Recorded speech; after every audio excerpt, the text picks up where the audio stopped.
Nós vamos fazer a leitura, então, de Mateus 22, versos 15 a 22. Diz assim o texto do Senhor. Então os fariseus se retiraram e consultaram entre si como surpreenderiam Jesus em alguma palavra. E enviaram-lhe discípulos, juntamente com os herodianos, para lhe dizer: Mestre, sabemos que o Senhor é verdadeiro e que ensina o caminho de Deus de acordo com a verdade, sem se importar com a opinião dos outros, porque não olha para a aparência das pessoas. Assim sendo, diga-nos o que o Senhor acha. É lícito pagar imposto a César ou não? Mas Jesus, percebendo a maldade deles, respondeu: Hipócritas, por que vocês estão me pondo à prova? Mostrem-me a moeda do imposto. Trouxeram-lhe um denário. E Jesus lhe perguntou: De quem é esta figura e esta inscrição? Eles responderam: De César. Então Jesus lhes disse: Deem, pois, a César o que é de César e a Deus o que é de Deus. Ouvindo isso, se admiraram e, deixando-o, foram embora. Queridos, na semana passada nós analisamos esse mesmo texto, porém com um foco em observar a conduta destes religiosos que estão aqui neste momento questionando Jesus sobre a questão do imposto que era devido do povo judeu ao Império Romano. E por que observar a conduta destes religiosos aqui é importante para nós? Porque a história da humanidade pecadora, ela é cíclica. Nós cometemos os mesmos erros dos tempos passados por conta do nosso pecado. Tudo que foi escrito na Bíblia foi escrito por nosso proveito. E nós devemos aprender por meio da observação dos erros que foram cometidos, para que a gente não caia nos mesmos equívocos. E a verdade é que nós vamos poder observar em nossos dias este mesmo tipo de conduta. A mesma maneira que esses religiosos procederam com Cristo, nós veremos hoje nas lideranças que nós temos, sejam lideranças políticas, sejam religiosas. O mesmo proceder você encontra em nossos dias. Isso mostra que o pecado ele causa os mesmos problemas no ser humano de geração a geração. E lembram de algumas das características que foram destacadas aqui dessas pessoas que buscam os seus próprios interesses e que não têm nenhum desejo sincero de governar o povo com justiça ou de guiar as pessoas no caminho de Deus? Nós falamos aqui na semana passada que, em primeiro lugar, elas são pessoas ardilosas, que traçam seus planos astutamente para prejudicar qualquer um que se levante como um obstáculo aos seus interesses pessoais. Nós vemos na conduta desses religiosos aqui, tramando um plano para pegar Jesus em alguma palavra, para poder acusá-lo, para poder prendê-lo. Eles tramam às escondidas esse tipo de coisa. Depois nós vemos que, em segundo lugar, são pessoas que negociam os seus princípios com o objetivo de se manterem no poder, de preservar a sua autoridade. Então eles têm valores que são negociáveis. E se preciso for se manter no poder, eu negocio os meus princípios e faço alianças com inimigos. Depois nós vimos que, em terceiro lugar, são pessoas que possuem um discurso falso e bajulador. O seu objetivo é receber conhecimento, reconhecimento, tapinha nas costas. É autoexaltação. Porém, são pessoas que não têm nenhum compromisso com a verdade. Hoje, na segunda parte da exposição deste mesmo texto, o nosso foco passa a ser observar a resposta de Jesus. Nós veremos aqui que Jesus não fugiu do debate sobre assuntos espinhosos. Assuntos que muitas vezes nós mesmos não desejamos nos meter. Nós não queremos nos envolver. Nós veremos que Cristo ele agiu de maneira oposta àquele ditado popular que diz que em determinados assuntos nós não devemos discutir. Quem nunca ouviu, né? Que política e religião não se discute. Não vale a pena. Nós não podemos falar sobre esse assunto. Jesus, mesmo sabendo da intenção destes homens, do qual ele coloca adjetivos, são homens maus e hipócritas, Jesus ele não os deixou sem uma resposta. Jesus ele não fugiu aqui do debate. Para Jesus, política e religião se discute sim. E em ambos os assuntos, seja no aspecto político ou religioso, Cristo aqui ele trata ambas esferas como uma questão de obediência. Ele nos informa aqui na sua resposta que os cristãos, aqueles que seguem as suas palavras, que seguem os seus ensinamentos, eles devem obediência ao Estado, ou seja, na esfera política, ao mesmo tempo que eles devem obediência a Deus na esfera religiosa. Aprender mais sobre esses dois tipos de obediência que são devidas a nós, este é o meu objetivo aqui nesta manhã, começando pela obediência ao Estado. Verso 18 e 19 diz assim: Mas Jesus, percebendo a maldade deles, respondeu: Hipócritas, por que vocês estão me pondo à prova? Mostre-me a moeda do imposto. E trouxeram-lhe um denário. Essa parte do texto ela é extremamente importante para a gente compreender o ensino de Jesus aqui. O texto diz que mesmo sabendo das intenções terríveis desses religiosos, Cristo ele não se omite de responder. E ele pede ali, como parte da sua resposta, que tragam a ele a moeda do imposto. Ou seja, a moeda que era exigida para o pagamento dessa taxa que era cobrado a todo judeu pelo Império Romano. O imposto romano, ele não poderia ser pago com qualquer tipo de moeda. Era aceita apenas a moeda corrente dentro do império. Por isso trouxeram a Jesus um denário. O denário, irmãos, era uma moeda romana, que era feita de prata. E eu, inclusive, trouxe aqui uma imagem para que você veja. Se ela trocar. Aí. Essa era a moeda, irmãos. É uma moeda antiga que foi encontrada do mesmo período de Jesus, lá no primeiro século. É importante a gente saber como era essa moeda e o que está cunhado nela. Porque isso fará toda a diferença para entendermos a resposta de Jesus. De um lado aqui você tem a imagem da cabeça do imperador junto com uma inscrição. Você vê que está escrito algumas palavras aqui.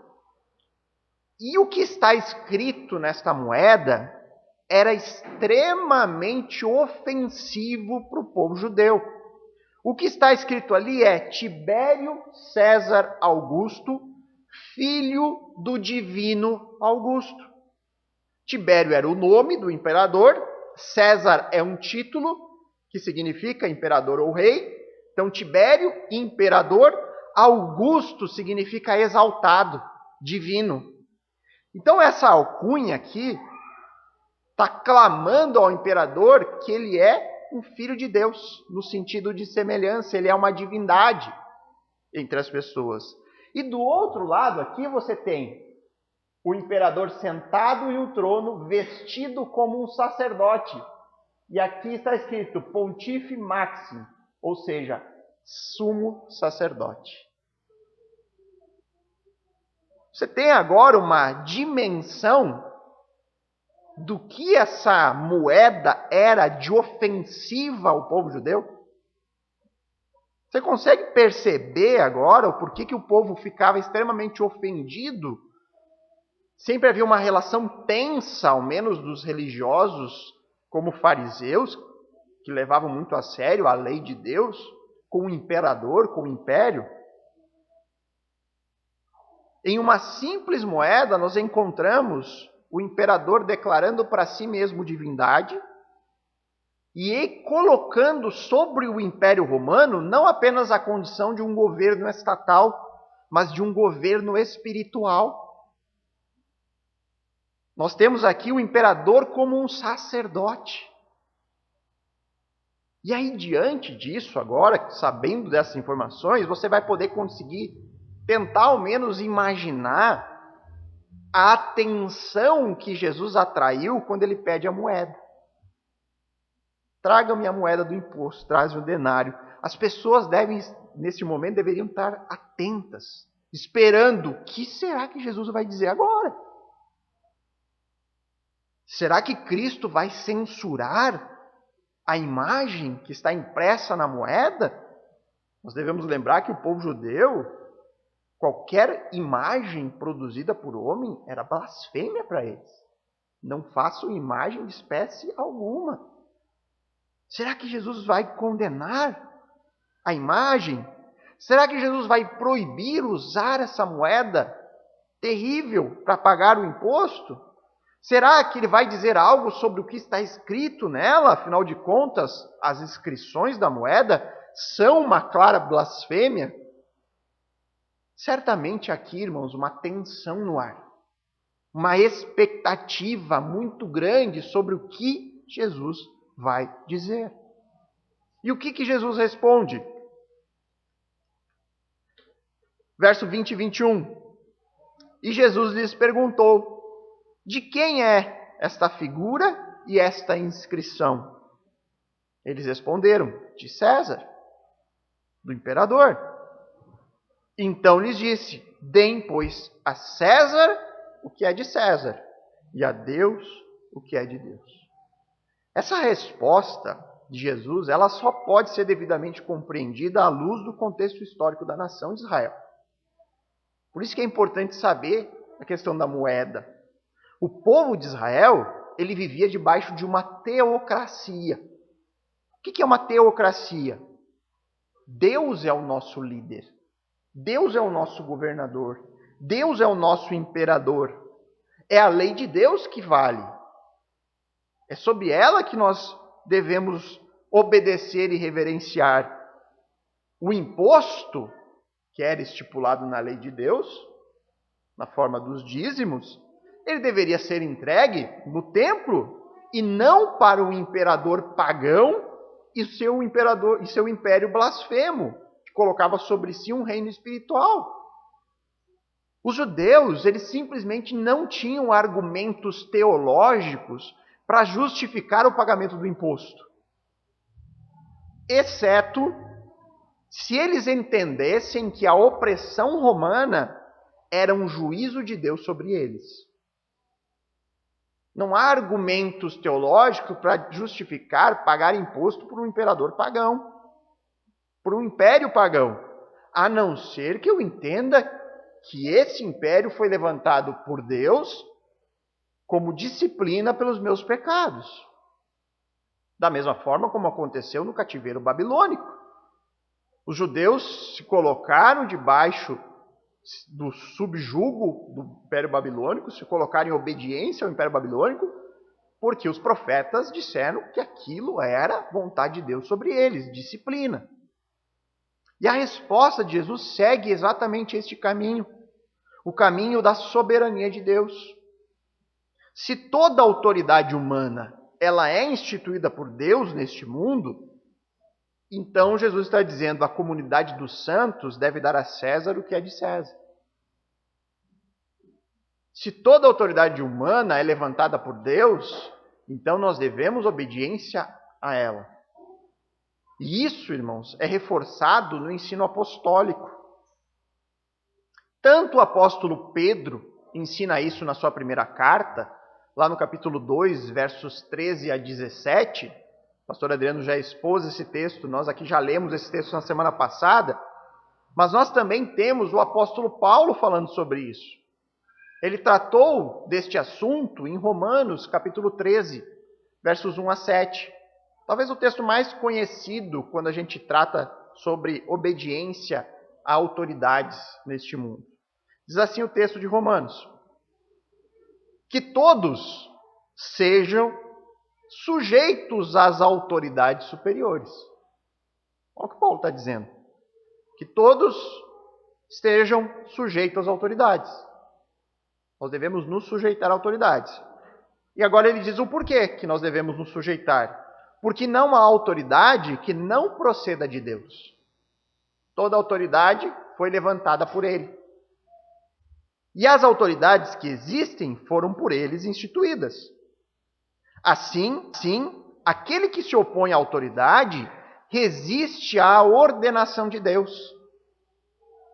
E os que resistem trarão sobre si mesmos condenação, porque os magistrados não são para temor, quando se faz o bem, e sim quando se faz o mal.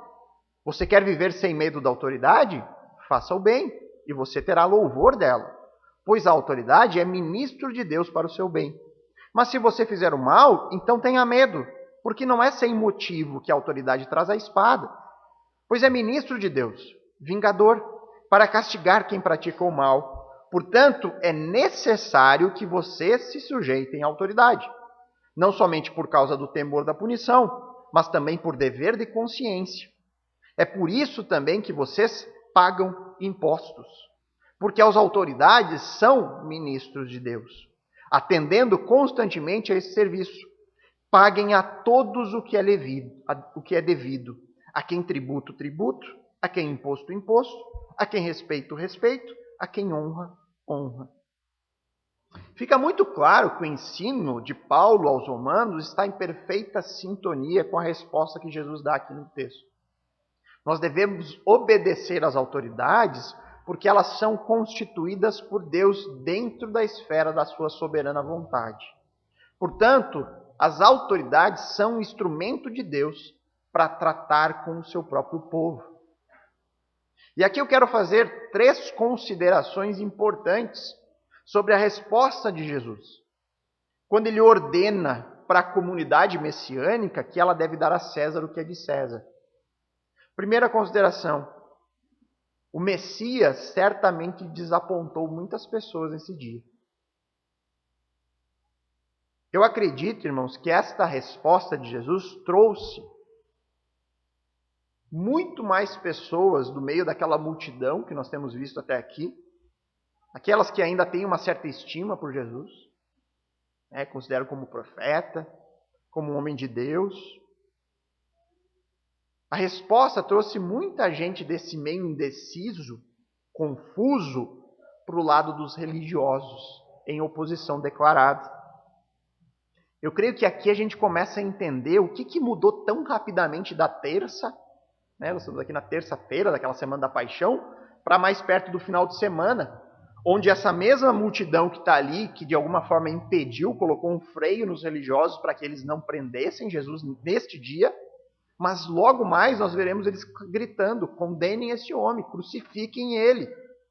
Eu acho que essa resposta explica um pouco dessa mudança tão repentina, porque muitos neste momento ainda nutriam a expectativa de que Jesus fosse o Messias revolucionário, que libertaria o povo judeu da opressão romana.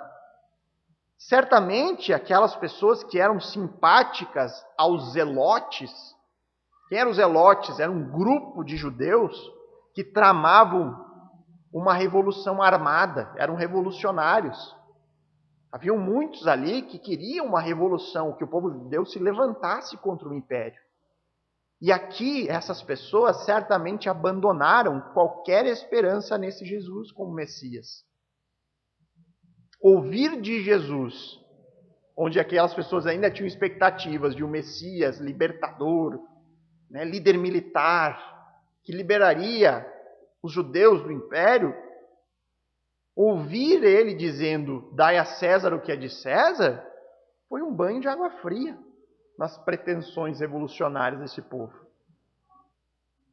O que nós vemos é que, mais uma vez, por meio dessa resposta, Cristo ele se revela como um Messias que não atende a expectativas frustradas, expectativas irreais, que frustra essas expectativas e que se revela como um Messias humilde, um Messias servo e sofredor. Segunda consideração importante aqui dessa resposta: nós devemos reconhecer a soberania de Deus sempre, mesmo quando um governo tirânico for levantado sobre nós. Nós devemos sempre reconhecer a soberania de Deus em todos os momentos. A Bíblia ela está repleta de exemplos como esse.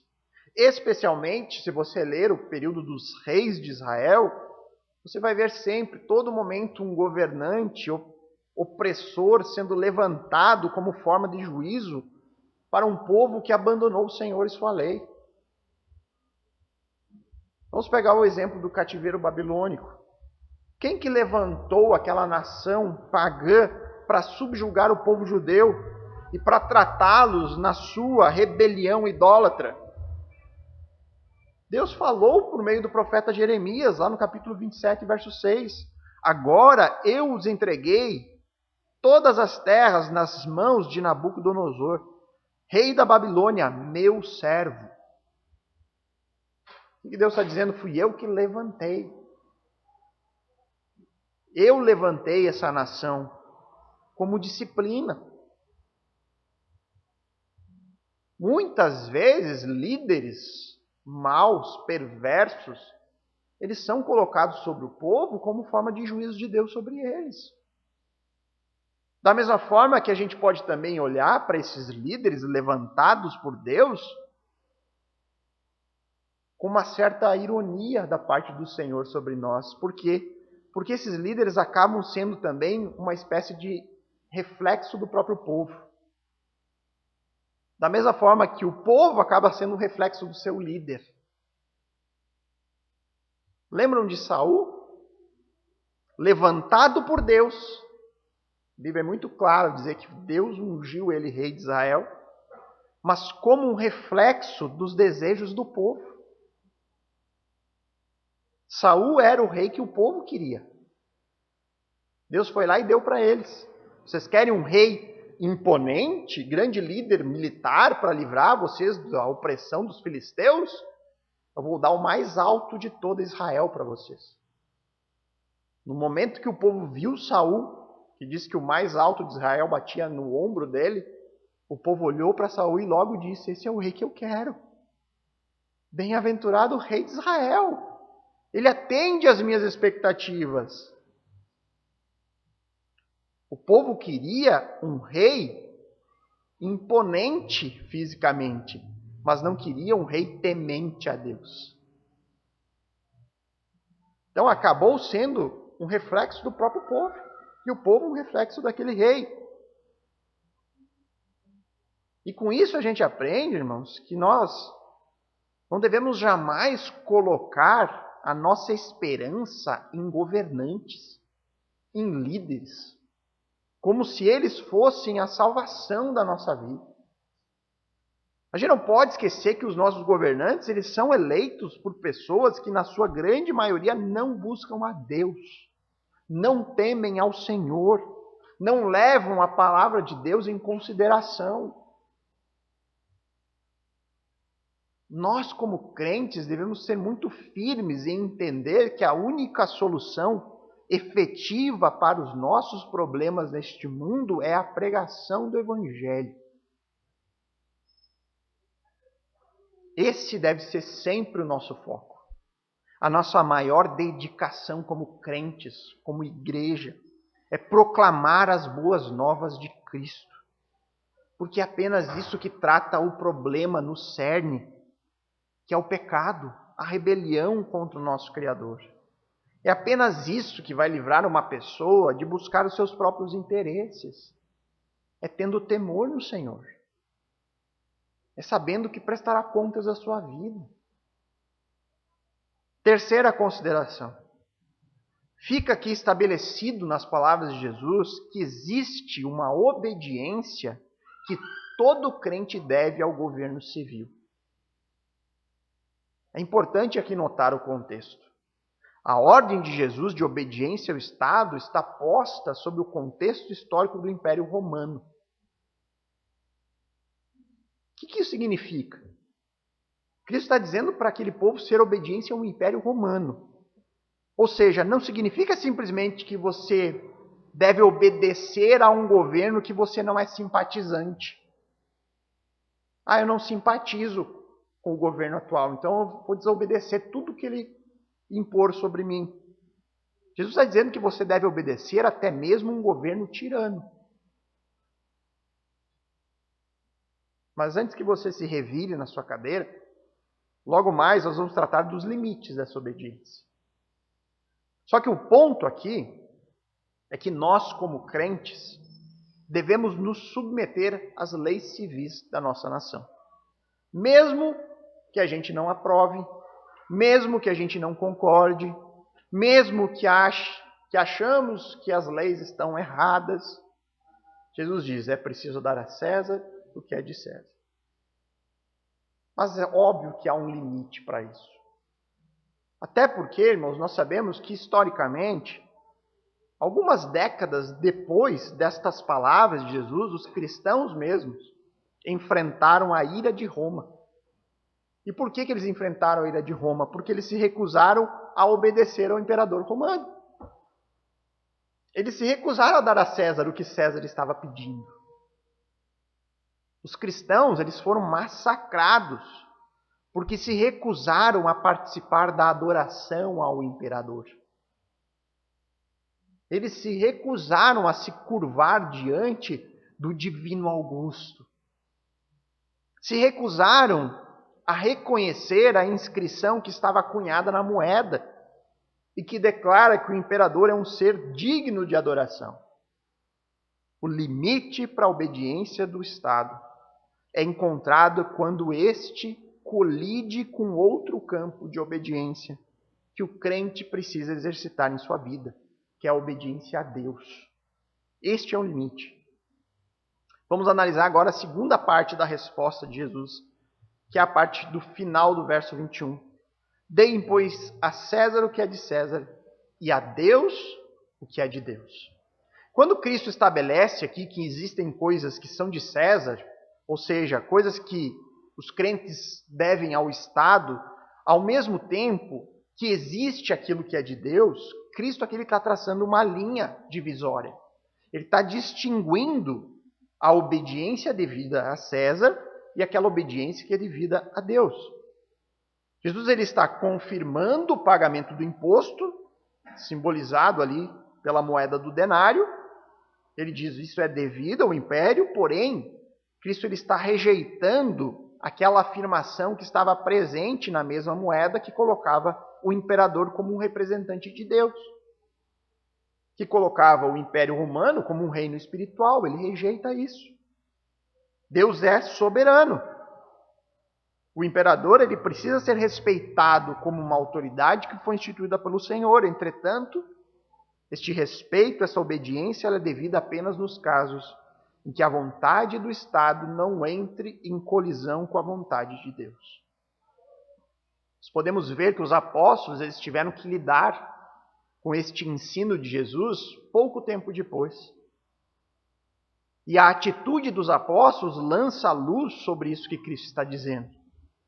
Quando os apóstolos Pedro e João foram ordenados pelas autoridades locais a interromper a pregação do Evangelho, o que eles fizeram?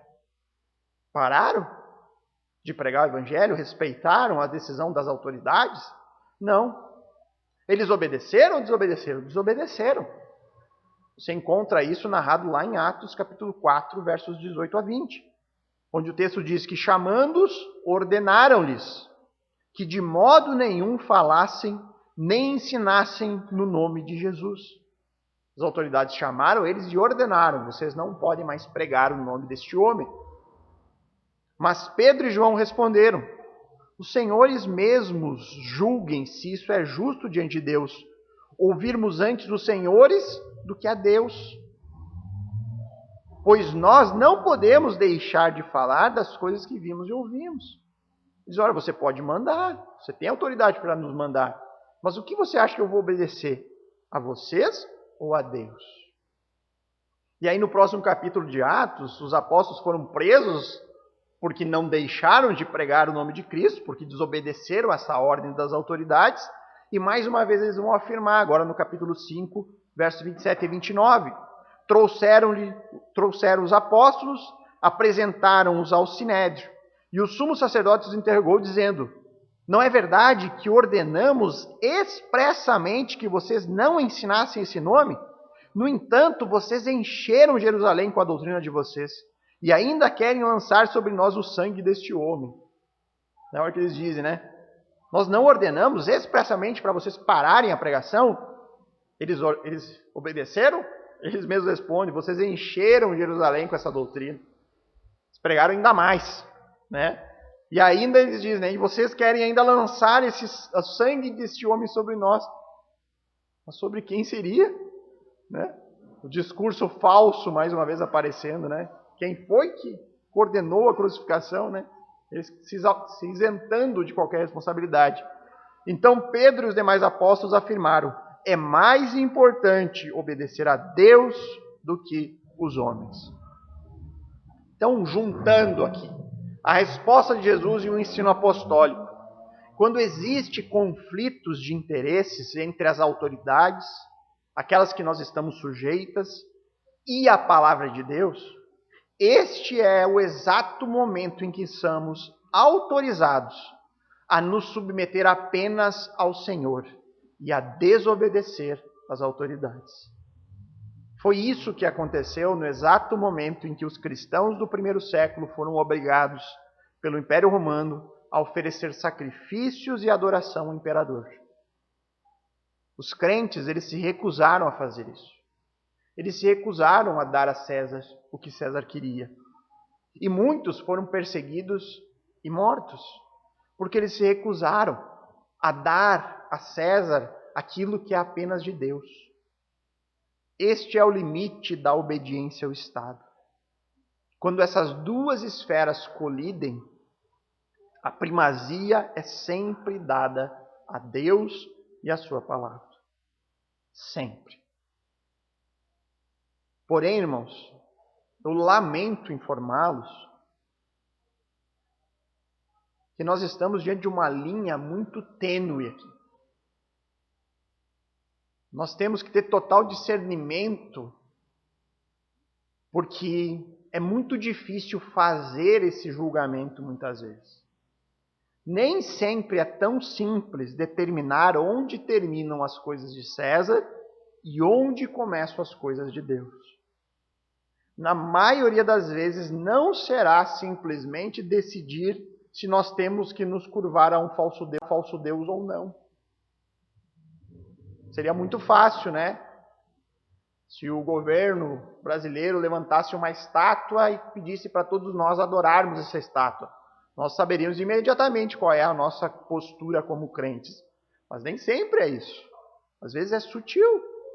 Às vezes as questões são bem complicadas. E especialmente nesses dias que nós estamos vivendo, essa dificuldade fica bem clara.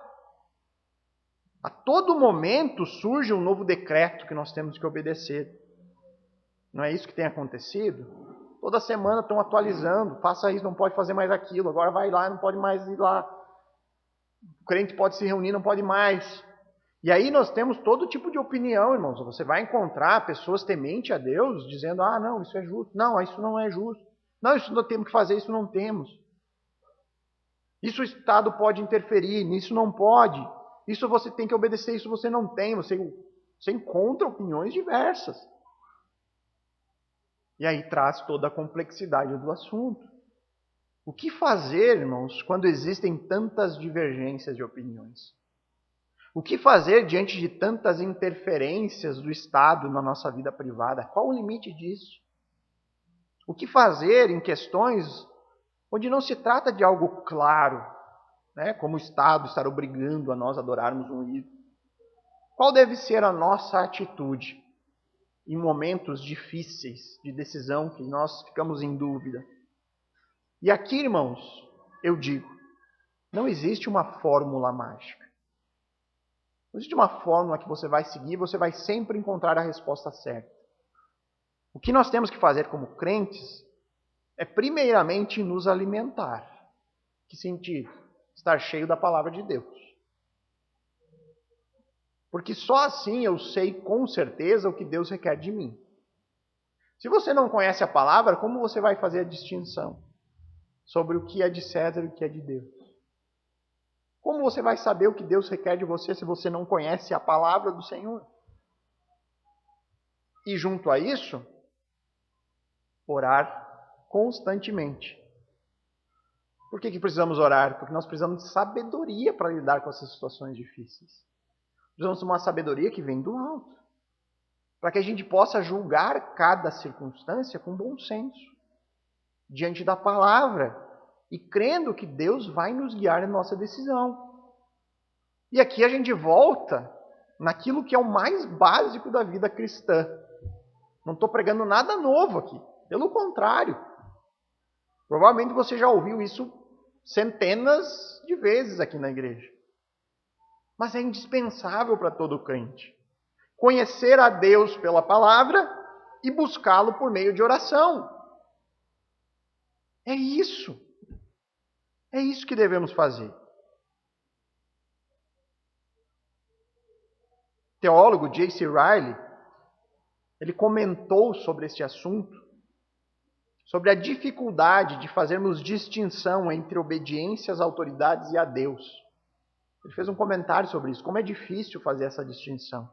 E ele diz assim: a pessoa sincera, que diariamente busca a graça divina e o bom senso, nunca errará gravemente, porquanto Deus não o permitirá. O que ele quis dizer?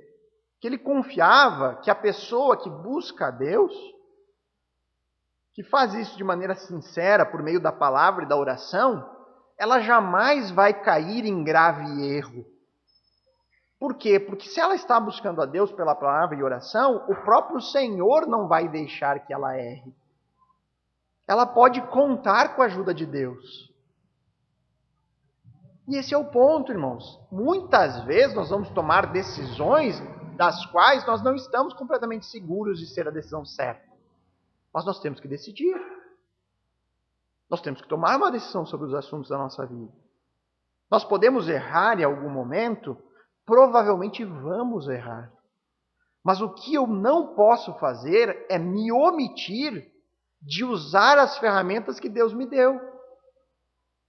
Se eu vou errar buscando a Deus por meio da palavra e da oração. Eu vou fazer aquilo que me cabe.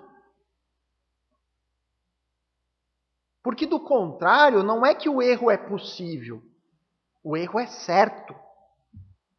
Se você não buscar orientação na palavra e em oração, não é que você está sujeito a errar a sua decisão, você vai errar. Sem conhecimento e sem sabedoria, não há chance de acertarmos nessas questões difíceis. Então perceba, irmãos, que existe uma necessidade que é básica, e aqui ela é em ambas as esferas de obediência, que é a necessidade de conhecimento. Você precisa conhecer tanto para obedecer o Estado, quanto para obedecer a Deus. Por exemplo, quando você abre uma empresa, você precisa buscar orientação. Você vai buscar alguém que possa lhe ensinar sobre quais são as obrigações legais que você precisa dar ao Estado por meio da sua empresa. Quais são os tributos que você precisa pagar?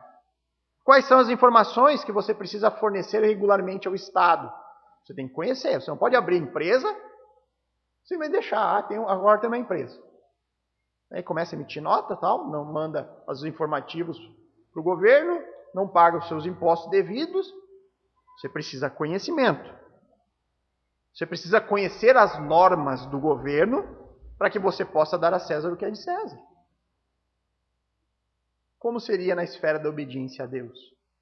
Da mesma forma ocorre a necessidade do conhecimento do Senhor.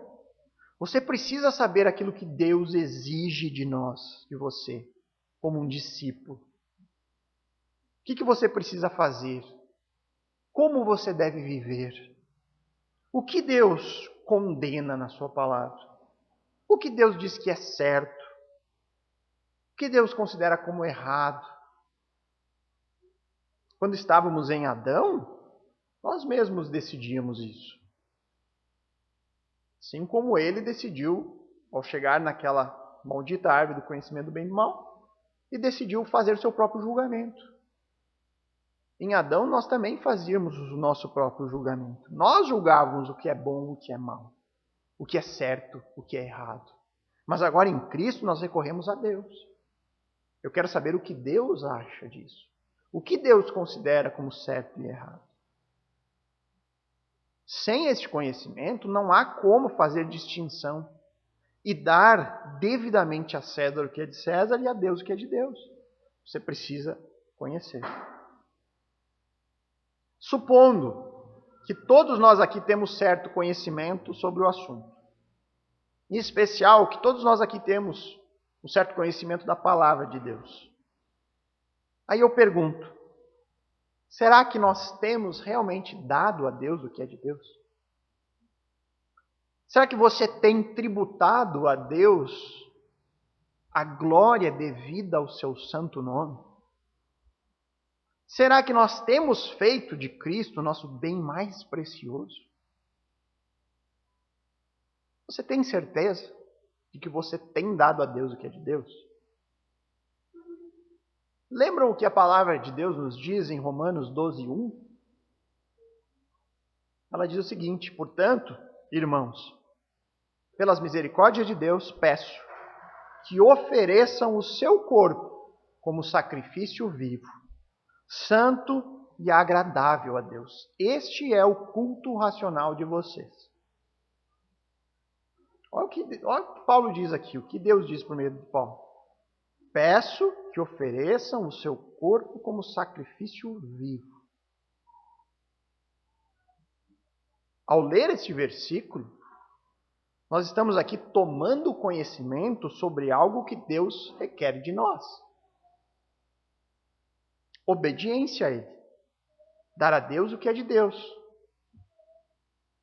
Segundo, aqui ele está dizendo, Deus quer que ofereçamos a Ele a nossa própria vida.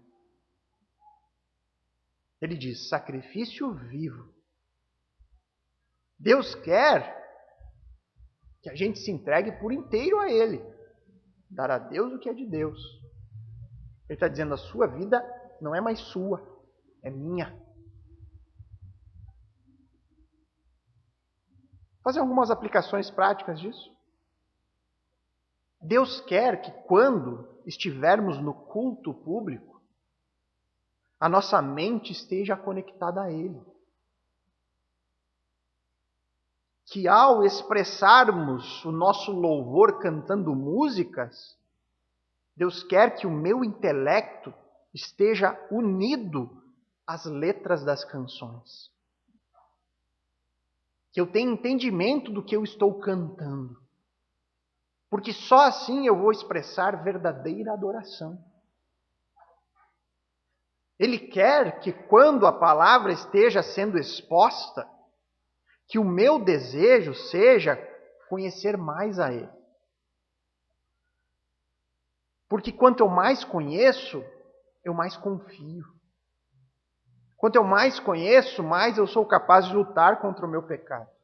Mais eu sou capaz de discernir o certo do errado, o bom do mal.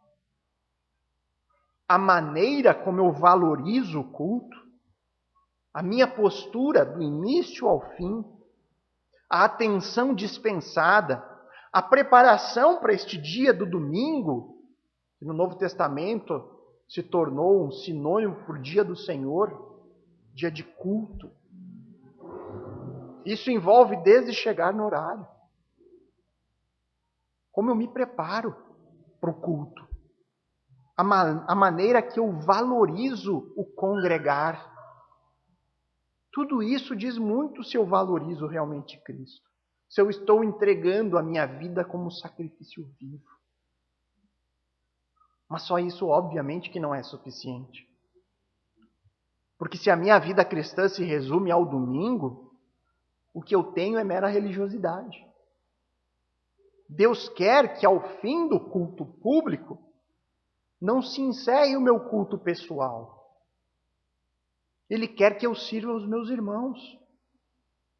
Ele quer que eu doe a minha vida em benefício do outro. Ele quer que eu congregue não apenas em um momento da semana, mas que eu tenha comunhão uns com os outros. Por quê? Porque Deus age por meio da congregação. Deus trata o meu caráter no contrato pessoal com o meu irmão. Deus está tratando um e o outro. Agora, para tudo isso, não se engane, haverá um custo. Assim como a obediência ao Estado é custosa, nós brasileiros sabemos muito bem disso. A obediência a Deus também tem um custo. Seguir o exemplo de servo do nosso Senhor, amar sacrificialmente a pessoas pecadoras, dar a devida prioridade sobre como eu gasto os meus recursos e o meu tempo, isso não será nada fácil. Lembram do texto de Mateus 19? Na narrativa sobre o jovem dono de muitas propriedades? Aquele era um homem que dizia ser obediente aos mandamentos de Deus. Tudo tenho observado, Senhor, que mais me falta? E aí Cristo faz um teste para a obediência dele. Por meio do teste que Jesus propõe, seria possível ver se aquela era uma obediência apenas externa ou era uma obediência fruto de uma mudança interior. O custo do discipulado para aquele jovem era vender tudo o que tinha e dar aos pobres. Mas ele não foi capaz de arcar com os custos. Por quê? Porque a devoção dele não vinha de um coração regenerado. Era uma obediência exterior. Era apenas religiosidade. Somente quando nós estamos dispostos a arcar com os custos do discipulado cristão é que a nossa obediência demonstra não ser meramente externa, mas consequência de uma mudança interna. Davi, ao contrário de Saul, ele entendia muito bem isso. Ele entendia como verdadeiros atos de obediência a Deus geram custos. Ele disse em 2 Samuel 24:24, porque não oferecerei ao Senhor, meu Deus, holocaustos que não me custem nada. De acordo com a palavra de Deus, aquilo que Deus requer de nós, dar a Deus o que é de Deus, segundo aquilo que o Senhor nos orienta na sua palavra, nós devemos oferecer a nossa vida como sacrifício vivo. Tem como suavizar isso, irmãos? Tem como eu deixar isso mais tolerante para o nosso modo de pensar mundano, digamos assim? Não há como suavizar. Todo tipo de sacrifício é custoso. É sacrifício. Será que nós temos feito isso, irmãos? O que nós temos sacrificado diante do altar do Senhor? Eu vou dar exemplos aqui, irmãos, para que você possa fazer uma meditação sincera sobre isso. Toda vez que você troca, por exemplo, a escola bíblica de quarta, e aqui eu estou falando de trocar por algo que você poderia estar presente. Você está optando, eu posso estar na quarta. Não tem nenhum impeditivo para isso. Eu posso ir na escola bíblica. Mas eu troco ela por uma noite de descanso. Eu troco ela por um filme que eu estou muito ansioso para assistir. Por um jogo de futebol que eu considero importante, que meu time vai jogar. Porque eu quero ter um tempo mais livre. Aonde você está sacrificando? No altar do Senhor ou de falsos ídolos? Toda vez que você troca o tempo de devocional pessoal, de leitura bíblica e oração, as duas asas do crente. Não há como ser crente sem praticar essas coisas. Toda vez que você troca um tempo de oração e leitura da palavra por outras coisas, hoje eu não estou muito animado para ler a Bíblia. Eu tenho muito trabalho atrasado, eu preciso dar um ligeirão e aí eu deixo de lado. Eu estou muito estressado. Eu tenho outras prioridades hoje. A quem você está sacrificando? Certamente não é o verdadeiro Deus. Quando você pega o seu orçamento mensal, e aí você percebe que gasta muito mais dinheiro com coisas que não têm valor eterno. Na lista dos seus gastos tem lá o Netflix, as roupas novas que você comprou e que você nem tem lugar para guardar no guarda-roupa. Você tem lá viagens, restaurantes, cosméticos para cuidar da sua imagem. E aí você percebe que aquilo que você investe no reino ocupa um percentual bem abaixo de tudo isso. A quem você acha que está sacrificando?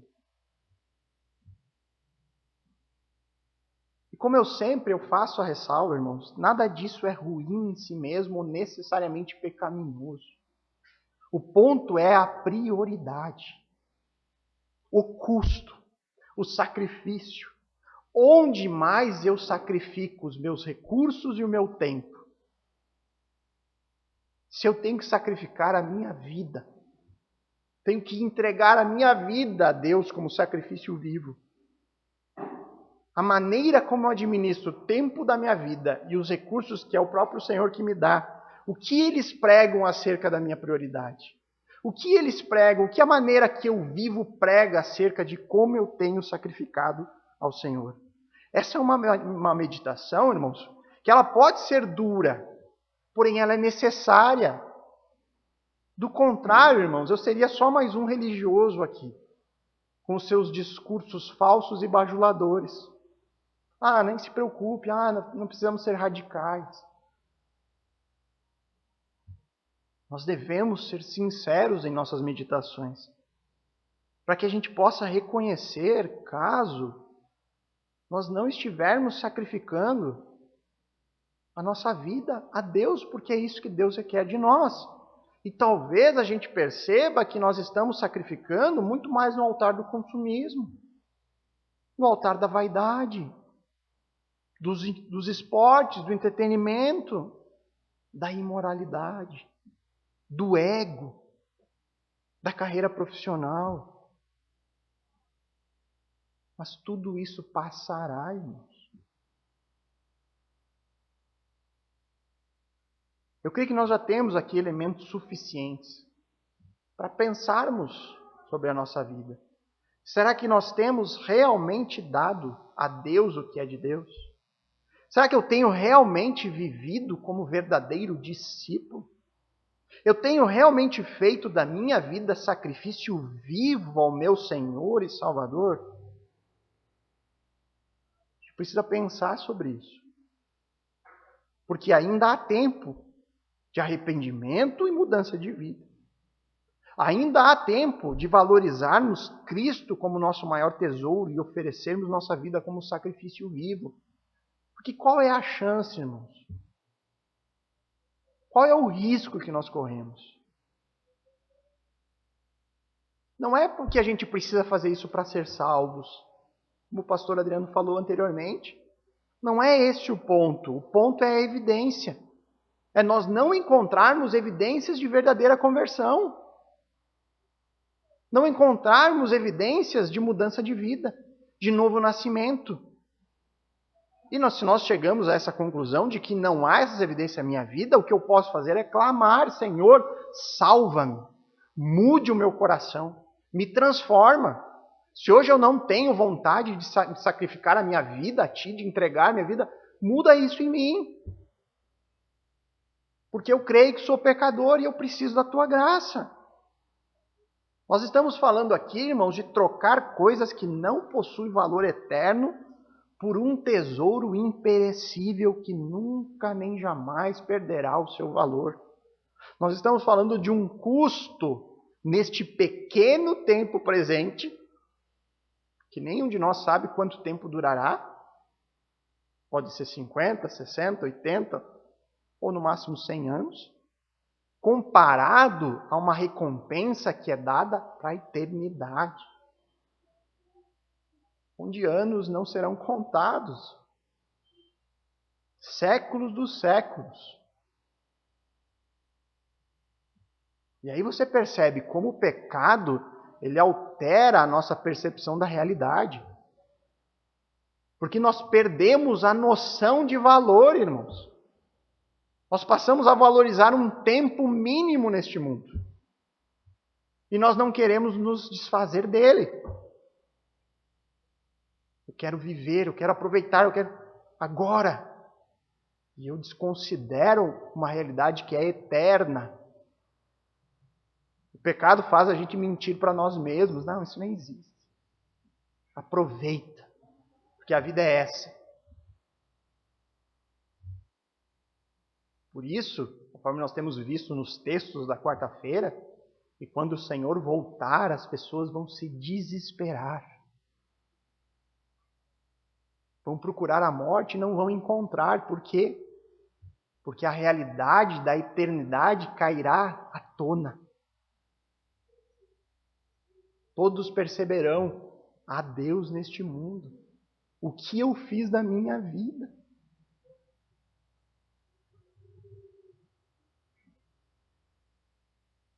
Por isso que nós temos que pensar, sinceramente, meditar. Então, irmãos, para concluir, vamos responder aqui. Se política e religião é algo que se discute ou não. É claro que se discute. Jesus ele não fugiu do debate. Ele nos deu orientações preciosas, e que posteriormente foram completadas pelo ensino apostólico. O que nós não devemos fazer é nos meter em discussões que não levam a lugar nenhum, como, por exemplo, discutir pessoas. Eu gosto desse, você gosta daquele, na esfera política. Defender políticos como se eles fossem seres perfeitos e depositar neles a nossa maior esperança de salvação. Pessoas que acabam sendo alçadas no patamar do imperador romano, que se proclamava divino. O que nós precisamos fazer é falar sobre o assunto. A política faz parte da nossa vida. Ela mexe diretamente com os nossos interesses.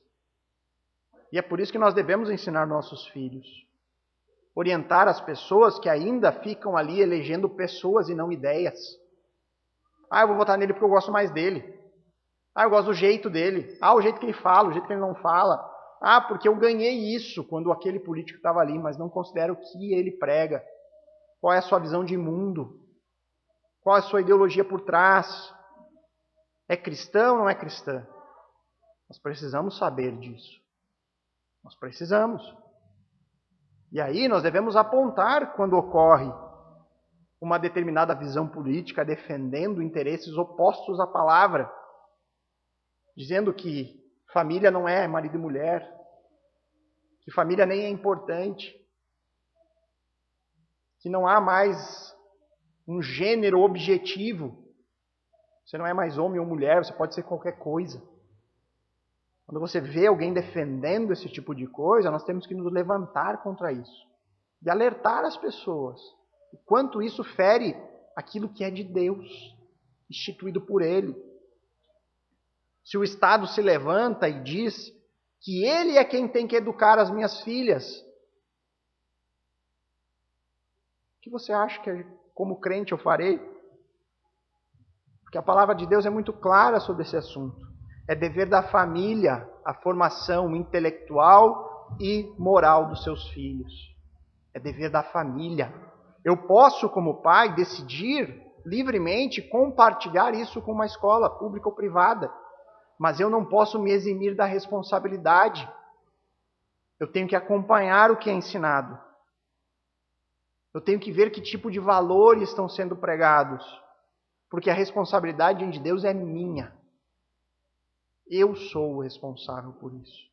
Da mesma forma, irmãos, que falar de religião não é opcional para nós cristãos.